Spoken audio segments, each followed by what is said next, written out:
Senhor, meu Deus, meu Pai, Senhor, nós te agradecemos, Pai, por essa oportunidade, Senhor, de poder exaltar o Teu nome, Pai, onde nós estivermos, Pai.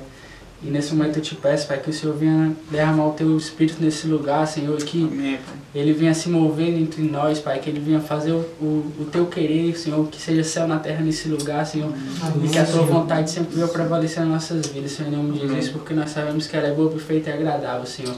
Cuida das nossas vidas, Senhor, cuida dos nossos ministérios, Pai, Amém. e que o Senhor sempre seja o centro da nossa vida, Senhor, e nada do mundo, Pai, venha criar prioridade na nossa vida, Pai, que o Senhor sempre seja o centro, que nós venhamos sempre a andar, Senhor, focado em Ti, Senhor, em nome de Jesus, amém.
Seja um exemplo perante os teus passeios.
Valeu!